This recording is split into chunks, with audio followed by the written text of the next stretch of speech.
Hello and welcome guys to another Lima Broken Academy little video about some deck building. So we have put a video out, or sorry, I have put a video out talking about the best deck in PTE, and I can pretty much comfortably say that I think it's going to be the Guards VDV. This deck works phenomenally well. And this is actually one of the most popular decks of all time in the game for the Russian side. But the issue is that we need an American one, and I have thought long and hard about this. I really have. There is some great decks that I've got scattered throughout, some that I haven't used in a while that need to be updated, of course.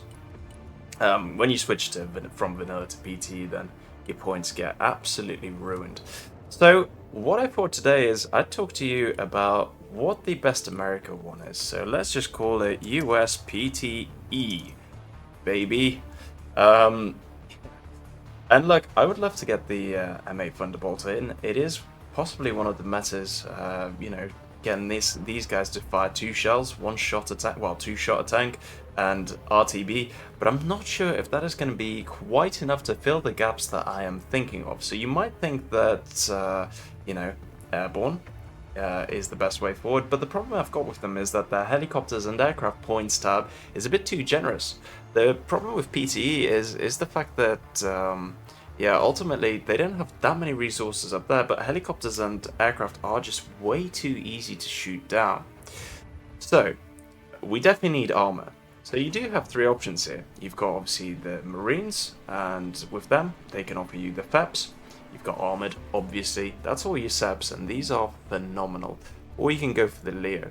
Now, I do actually really rate the Leo, but the bonuses of having the Baltics paired with anything don't really outweigh its weaknesses. So the best thing to go for, I think, is the Armored Brigade right there. Now, again, you could have the Airborne because it would actually pair up nicely. It is one of the oldest decks in the book, clearly an identical copy of the Russian one with the Guards, the tanks, Airborne, and here we go, tanks, Airborne. But I think the SF is going to do much better because there's going to be a lot more gaps, and whilst you are lacking a bit of support, you definitely make up for it in terms of your infantry, which is actually very, very useful these days. Helicopters and aircraft, again, not so important, so we're not worried about that, but you've got a lot of vehicles, which, again, is really good for the game as it stands right now. Decent amount of support, good reconnaissance. So this is the deck we're going to go for, we're going to build today, and I'm going to talk you through why I'm putting in certain units and what they're good for. Now, the first and foremost thing that I really want to stick in is a Sentinel. Now, everybody knows that these are OP, but what's actually made them more OP is the fact that radar range has been nerfed by about 1/3, which is significant. So before, these would be in radar range, but you wouldn't be able to see them.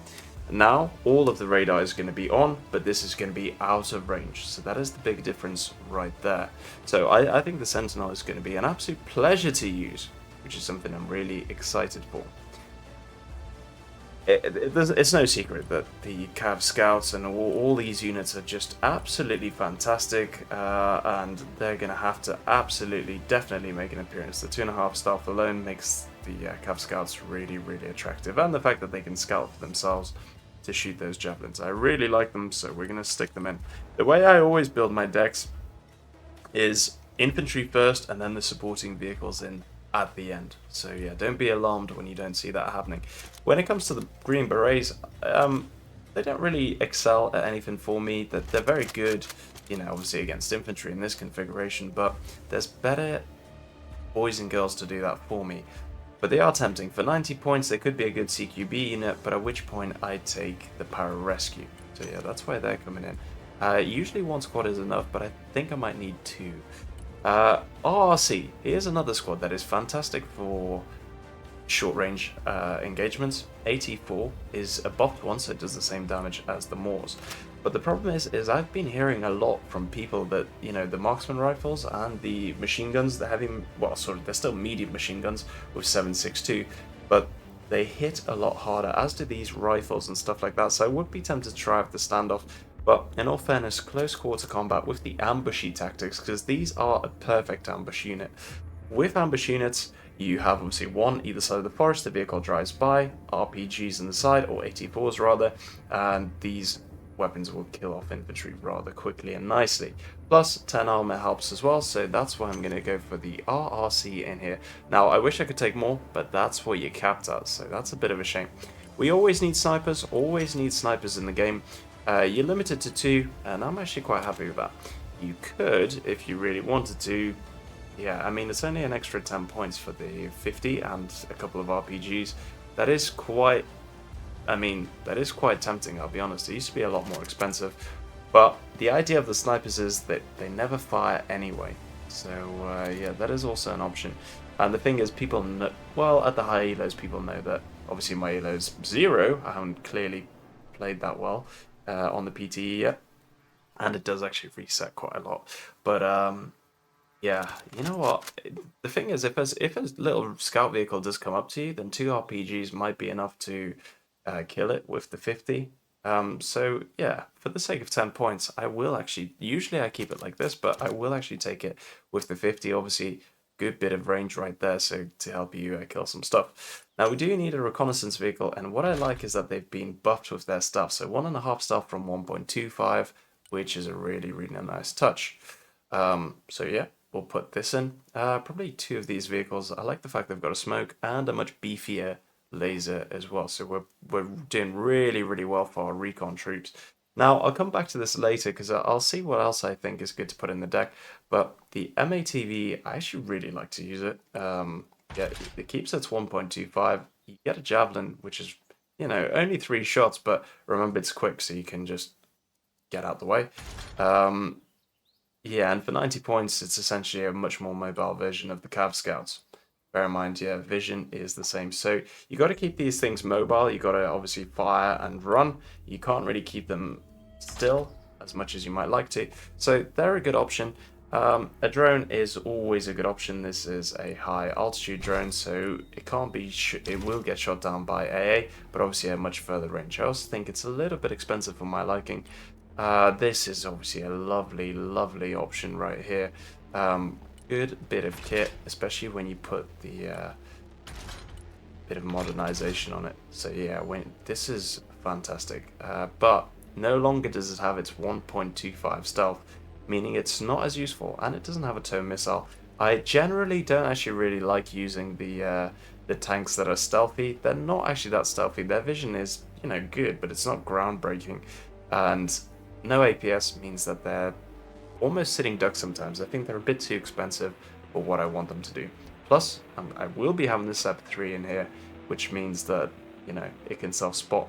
So do I really need this? Probably not. Also, I like having 250s on my Abrams, sue me. Okay, so we'll leave it like that for now. I will reassess this last spot. I will probably want to fill it, but we'll come back to it, like I say. Sweet, the infantry. Now, Delta Force, if you're unaware, has received a massive buff. In fact, all CQB is still phenomenal, by the way, but standoff, the machine guns and marksman rifles shoot inside buildings now, which makes them very, very attractive. So they're no longer gonna absolutely die when a diversante or like a shitty CQB squad runs in. They will be able to put up more of a fight. Now they're still gonna lose to dedicated CQB teams, but like Sturmoviki, for example. But I've tested it, and they will kill the mech engineers no problem inside a building. Obviously a unit designed for CQB with a shotgun. These guys don't have a shotgun, and they will still absolutely tear this squad apart. Combat engineers, I can't remember the results, but I will post the shorts, so yeah, keep your eyes out for that. Rangers RC, also phenomenal squad, but I think I will keep these guys in the standoff edition, so we've got to have some of this general sort of line infantry in there as well. Now, machine guns have received a bit of a buff.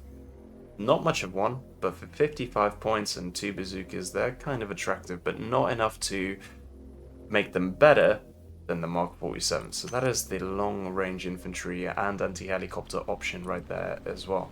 So we've got our anti-infantry. Bear in mind, again, these will do a lot of damage in close quarters. Rangers for a bit of the generic Raws fire support, so a bit of line infantry right there. Mech engineers, I'm not even sure that I'm going to need these guys. I'll think about it in a second, but mech riflemen, actually quite good for jump out boys. That receives an extra 84, which does make them a lot more attractive. So you can do the old Russian tactic of driving one of these things in, smoking, of course, pop in smoke, and then jumping these two out either side of the vehicle, and yeah, hopefully destroying it, because AT4s do fire faster. Jump back in the vehicle, drive away, and repair them whilst they're in the vehicle. And you know what? Yeah, that's a very appealing tactic to me, to be honest, so I will, in fact, get those in. Now we need 2 sets of mech riflemen, and oh yeah, it's the same speed as the AMPV, so we don't need to change that. We could get one of these with javelins, but again, I'll bear that in mind for the future. I'm not going to rush to do it just yet, because this vehicle will lose to a B-15, which is what it's competing with at that price point, and yeah, right now I'm not going to go for it. So yeah, okay, we'll talk about the Bradleys, etc. as well in a moment. AA, we do need some AA, but that's where the STT would have been great. Okay, so this is now where you start to make decisions. I actually do really like the STT, that's the thing, so we will have a different CQB squad, and that is going to be... You know what? No, I think with this infantry that I've got, it might already get covered. Okay, sometimes I'm a bit indecisive, but don't worry, you'll get used to me. Raws, yeah, absolutely. I always used to think that Raws were better than Moors, but the thing is, when you get against frontal armor, these will continue to chip away, whereas these will basically stop being effective. So that's why you do splash out for the upgrade, but bear in mind you do have to keep these guys protected behind some other infantry. Okay, the other option for Stingers is obviously these guys, but I do quite enjoy upgrading them with this for the sake of these big boy machine guns. It's a bit of a tough decision because, yeah, I do like the Pararescue in their CQB configuration, but these guys are also really good for a bit of fire support. So, tough decision time.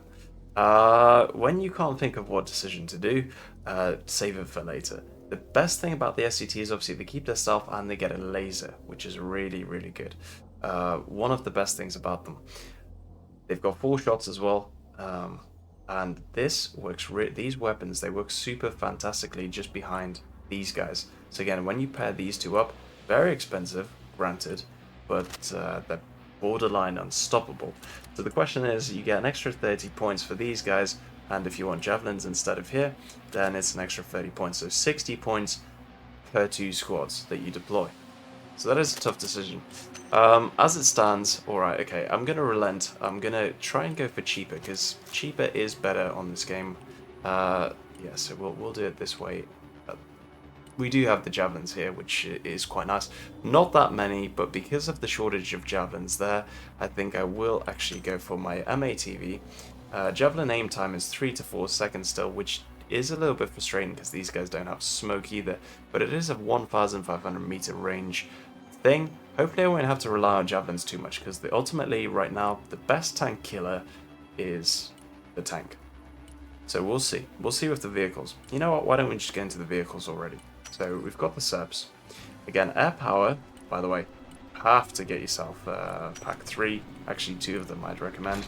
With the 16 missiles, it is a very, very costly upgrade, but bear in mind that if you have this upgrade, you go to missiles per target 2 and multi-targets 3, which makes this way more unstoppable, whereas now in this configuration I'll only fire 1 missile at a time.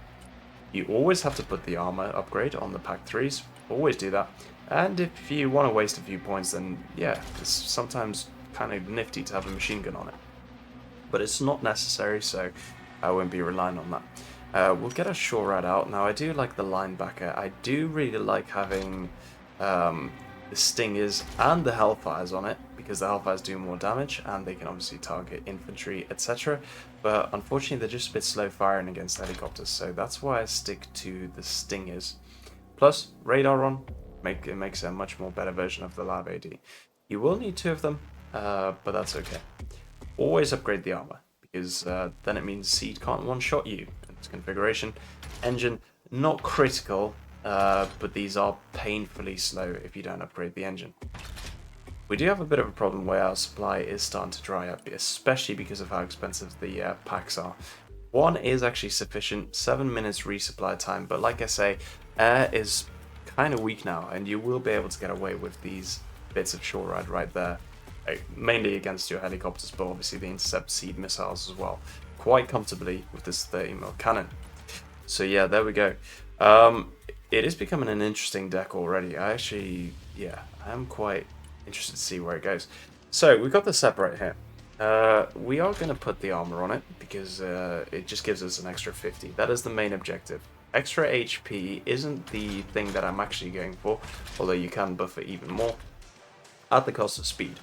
We could also max it out to 385, but that is way too expensive for my liking. I would much rather have a cheaper tank and more of them, because people will, no matter what you do, try to delete this SEP V3, and if you are going to deploy it, you need to absolutely keep it moving no matter what you do. So, SEP V2s, very similar problem to the SEP V3, where you've got a fantastic platform, but it is going to get a bit pricey.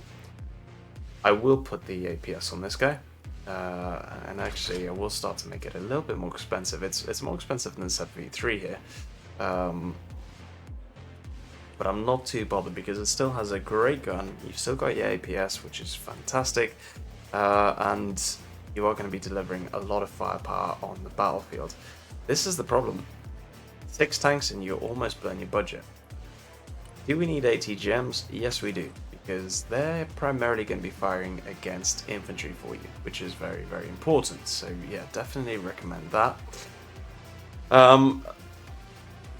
Yeah, Assault Breacher is actually pretty damn good. I do really enjoy having it, so I would really recommend having one of these just because they delete infantry, especially those that's really tricky and hiding in really annoying places. It still has 2 smokes, which makes it pretty fairly survivable. You can upgrade it for a bit of extra armor if you wish, but I like to keep these cheap. So, the tank problem. We've got our APS tanks here. I think just for the sake of cheap extra cannons, then you can stick these Abrams. I don't know why I said that so weird. These Abrams in there just for a little bit of extra firepower right there. Or you could get for these guys because they got an extra 100-meter range, which is going to be important for shooting against those Soviet tanks.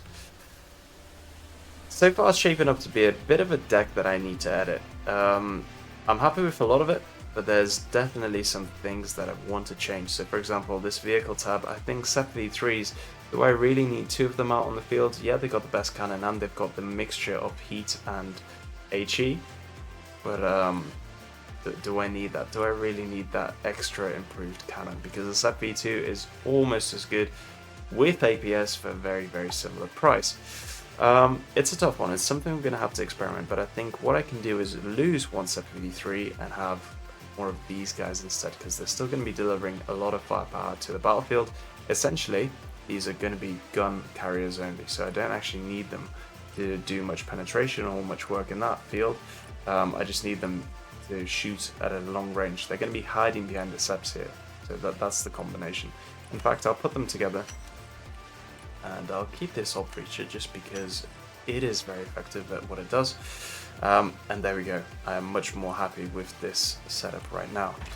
You always have to put the cage armor and smoke on these guys, otherwise you're just going to lose way too many of them. Like I say, these ATGMs that I've got here, or these missiles that Bateau fires, I primarily want it for the benefit of having the bunker busters, which deals damage to infantry more than anything.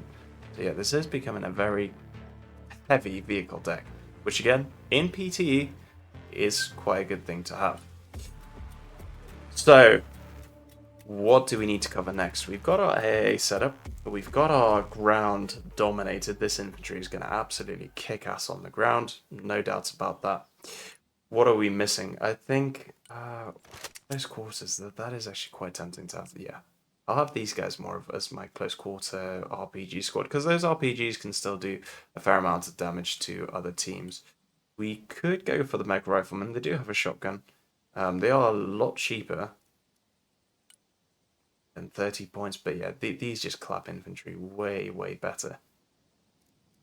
The decisions. It's a tough one. Would I rather 2 of these or 1 of these? Machine guns are good. I'll stick them to my Rangers CQC. They'll pair up with the Delta quite nicely. Okay, and the bazookas, yeah, we've got the Moors, so they'll take care of the armor threats right there. Perfect. Okay, and we've got the Mech Rifleman, which also helps me take care of the armor threat. The other squad that I might consider putting in really Yeah, it is just these guys. I don't need the mech riflemen, I didn't think. They're not much use to me right now. Uh, they are a lot cheaper, but you've got more range and the machine guns are a lot more better, so you can keep them a bit further back. So yeah, we'll do it this way. I'm quite happy with that setup right now. And again, for CQB, we've got the pararescue right there. So support is the other thing then. We do need our support trucks. I am going to be reliant on these. They're slow, but they're not too bad. I actually quite like them overall. We could also upgrade the engine here now that we've got rid of a pack. But actually, I want to get some Iron Funders in here. And yeah, the Iron Funder is an expensive bit of kit. You do have 23 laser-guided shells, but we do have some good lasers with these two right there, and of course the Sentinel, which is going to help me guide the shells. Now, the fire rate, 5 to 6 seconds reload time is quite good, but ultimately you do need 2 of these firing at the same time to make a better effect. What you can go for instead is the unupgraded Paladin, which again still has Excalibur shells, 24 of them, and you've got smoke as well. So again, when you look at the range, 5,500, 23 laser guided, 24 laser guided, 4,800. Now, I don't know about you, but I'm actually quite happy with the Paladin in this situation, especially given the price. You can also even go for these guys, which again, even have a laser guided shell right here. So yeah, whatever this Copperhead. Right, okay, interesting.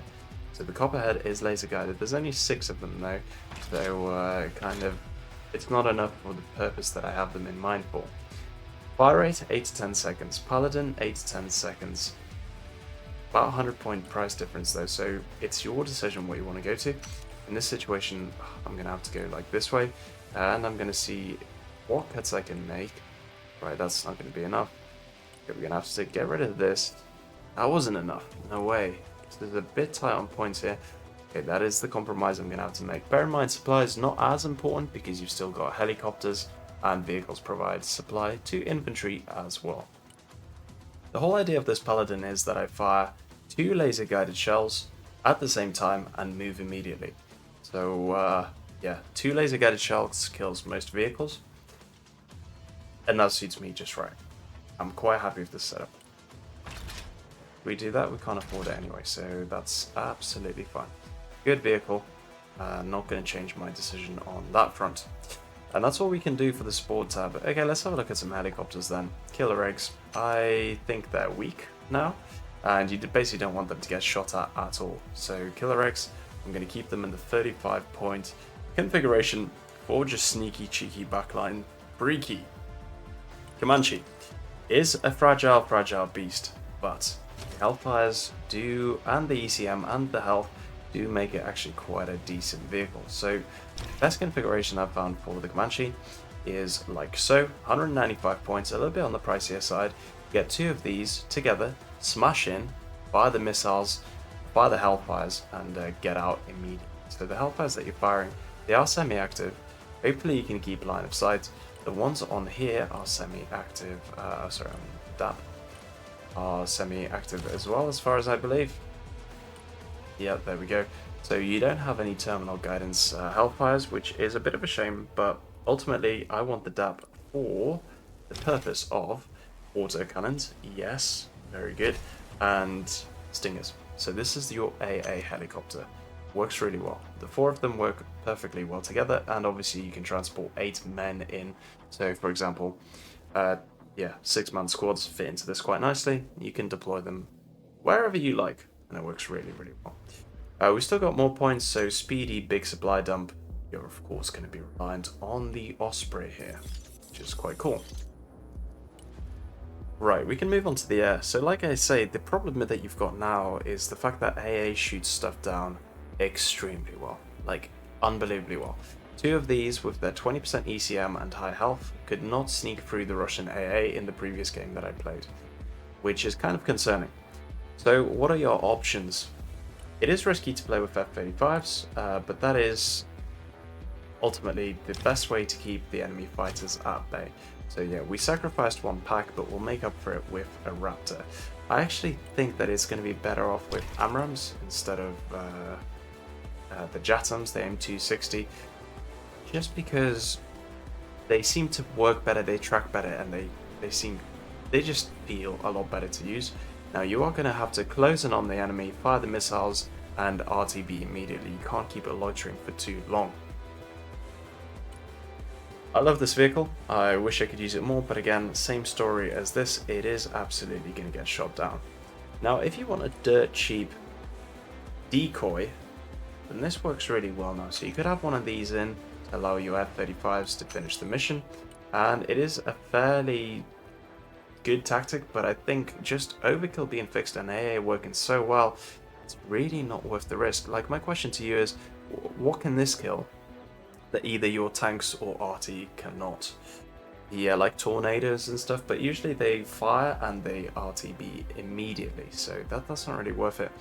I think one of the best sort of improvements that the 2.0 is going to offer you is in the form of that your cruise missiles, just like on this bad boy, 22. So yeah, for 800 points you can fire 16 cruise missiles. This is going to circle, it's never going to get within AA range, it's going to circle and keep firing all these cruise missiles one after another. So if you really want to do serious damage, I really don't like this gameplay style, but this is the way to go, because it is going to rapid fire them while staying in the circle. So yeah, you're not going to lose this vehicle, it's not going to get detected, and if a fighter does try its luck, then yeah, your Raptor and your AA, by the time it gets into range of this, should take care of it. Yeah, there's lots to think about here, because right now the game really does encourage you to always keep a fighter up, and you know what, you can't even run your 35 like this. I don't think anyone's going to complain. The overkill mechanic means that more Abrams will fire, and actually that's what I'm going to do. You see, you can't even afford much more. Nighthawk, you could, it's just too slow to try and run those things in, and these glide bombs work like normal bombs in the fact that they are very, very short range. I guess if you want to spam the shit out of your missiles, well, you can't. Okay, that's not an option for you anymore, so there we go, don't do it. Yeah, you're really limited here. Again, I don't think it's the worst thing in the world, because as I've said already, you can't be reliant on air power anymore. If you spawn in air, you're basically feeding the enemy. Feeding the enemy points, you're not doing much damage, and you're going to get taken out. There is no tank that this combination of tanks won't be able to take care of. So there we go. Right, we still got 1,500 points left, so we're going to tweak the vehicles and the support vehicles to complement this helicopter setup, and to hopefully do a bit more damage. I actually like having full killer eggs, they're very, very satisfying to use. I used to really enjoy using it like this, but no longer, just because they're one-shot kill, and they're way too expensive for a one-shot kill these days. Okay, what vehicles are we lacking in this deck? Well, to answer that, actually, the Silent Hawk is definitely one of those. It's a bit more expensive than it used to be, but you definitely want the War Pigs, because the War Pigs have 0.8 supply, which is a lot. That is a huge amount of supply. I will put the 50 on it. Oh, you could put the Fletcher guided rockets, just because they actually target helicopters fairly well, and yeah, they're decent against it, but essentially you don't want this vehicle to ever get hit, so I will stick to the 50, just because why not, really. But like I say, I don't want this vehicle to ever get hit. It is basically a battlefield ambulance for my Delta, for all these guys that are going to be trying to push deep, so that's what the point of those is. RC, we do need Silent Hawks in here, to be fair. Do we need these CQB squads? No, I don't think so. More mech riflemen or AA machine gunners? No, we don't need it. These are better than machine gunners. Much cheaper though, bear that in mind. But any Russian machine guns are going to absolutely rip these guys apart, so it's not worth it. Or anything that gets near is going to rip these guys apart, so really not worth it. We've maxed out those squads. We can take an extra...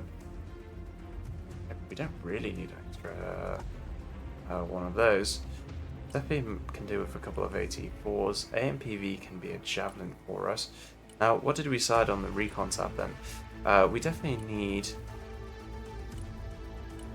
Yeah, I think it could still be worth it. I'm not sure, because they've lost their stealth, which again just makes them a bit useless in my eyes. 145 points, you do get your tone missile, but No, it's without its stuff, this vehicle I think is kind of useless in my eyes.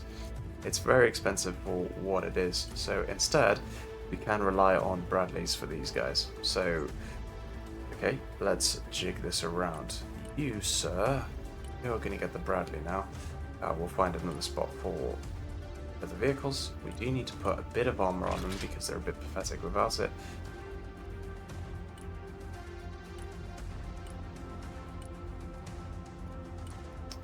Yeah, the engine is the thing that I'm concerned about here. This vehicle is a bit pathetic without its frontal armor, but hey, IFPs might have lost their place on the battlefield.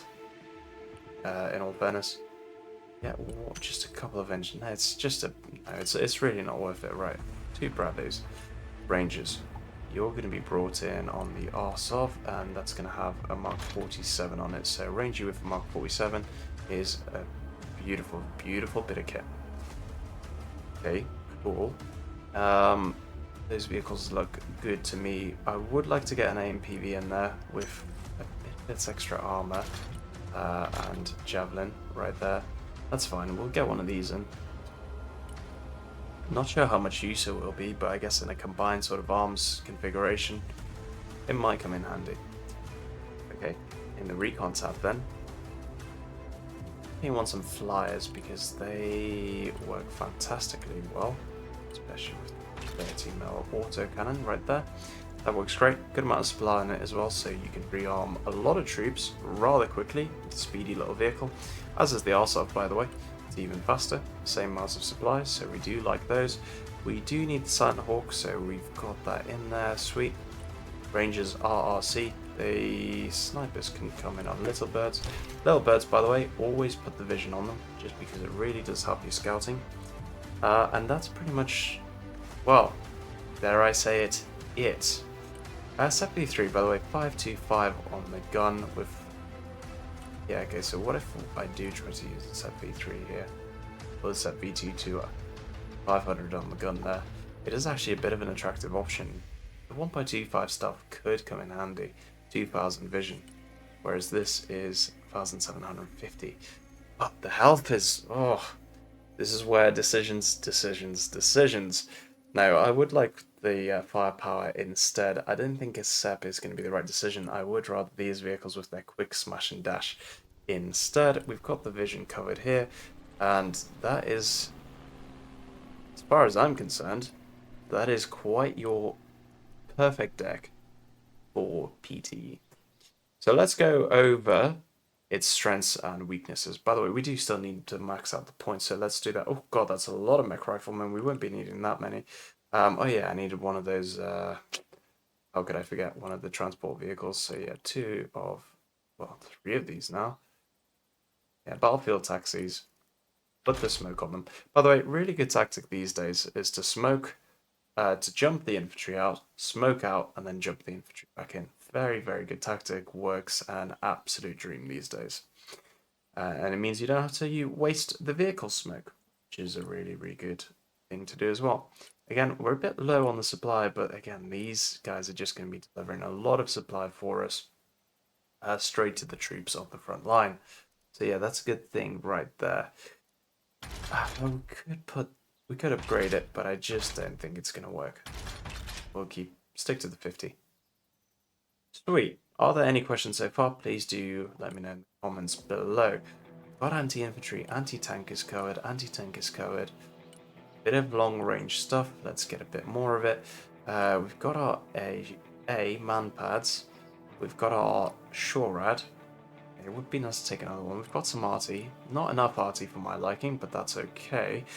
Don't have a PVADS, that's alright. I'm not an MLRS player. I really don't like those tactics, so that's okay. Helicopters, we're doing alright. Yeah, we've got those covered. Not too bothered that this isn't that strong. Really not that bothered. I will buff it a little bit with that, with that long-range missile just to burn some flares. Okay, happy days. We definitely got to spend some more points here. What should we do? Sweet, that is absolutely fine. A couple more of these for those trying to break through the enemy line runs. I am tempted to just get rid of them all and put one of these tanks in. It is very tempting, you know. especially if we're doing an armored push. It's obviously quite a strong consideration. I rescue again. Do I really need this CQB squad when I've got quite a lot of good close range fighting infantry already? Do I need these in the standoff edition just to give them extra Moors? Yeah, I think that's going to be better. I'm lacking the Moors in my deck. I'll pair the pararescue with them just so that they never get killed. CQB. Sweet, okay. That works for me. Yeah, these will be a very, very lethal duo now, which is good. A duo leaper, if you ask me. Yeah, and they can be integrated with all this infantry, so they're going to clear out quite a lot of buildings and do a lot of damage. Alrighty then, so what are we missing? AMPV we have. I can afford another one if I squeeze it in, can't I? No, okay, that's fine. Sweet, we're on 1,000 points. I'm not sure how the hell that magically happens, but there we are, we've done it. We've magically balanced it to a perfect 1,000 points. So, what are the strengths of this deck? Infantry, super duper strong. Armor, very, very strong. Support, okay. Helicopters, okay, but that's not very relevant because you want stuff like the Comanches just to fire one missile each and get out before getting shot down. Using its stealth to get out of harm's way. We've got some good transport and mobility options. Potentially I would like to get another one of these war pigs. That might be the only thing that I'm really missing. But otherwise, yeah. Bradleys and stuff like that, not very relevant anymore. I've got some of them in the deck just to hold some positions and defeat some Russian B-15s, but again, that's what tanks are for. So yeah, we've basically got all the bases covered. This will help us wipe out hordes of infantry, but Delta Force and the Mark 47 will do that for us anyway, and as will all the machine guns that are part of this deck too. MATVs, we need the javelins, then they can bring it up really nice and quick for us as well. Sweet, I'm pretty happy with this deck. Our recon is good, yeah, everything is looking really, really good. Got quite a lot of options, a lot of versatile options, and essentially a really, really good deck for PTE. I wouldn't really recommend this in the vanilla game as it is, but like I say, for PTE, I think this is going to be your absolute winner. Sweet. That is the deck that I've come up with. I will obviously have to test it. I have, out of all the other decks that I've played, I think this is going to be my favourite one so far. Not the biggest fan of the air tab at all, but the quicker you realise that air tab in PTE is very prone to feeding, the better. You shouldn't be reliant on it at all. And again, you shouldn't put aircraft anywhere near harm's way, which is what I'm trying to avoid, whilst obviously keeping my reconnaissance and long-range missiles up as well. So there we go, perfect deck for PT. Hope you enjoyed it. Please let me know that if you do, by the way, deck file, etc. is on Discord. Please let me know what you think of it. And please do let me know in the comments if you think there's a better, more suitable deck for PT. But like I say, in terms of the ground, we are gonna absolutely dominate, which is the most important part of the battlefield as it stands. Thank you so much for watching. Take care. Bye-bye.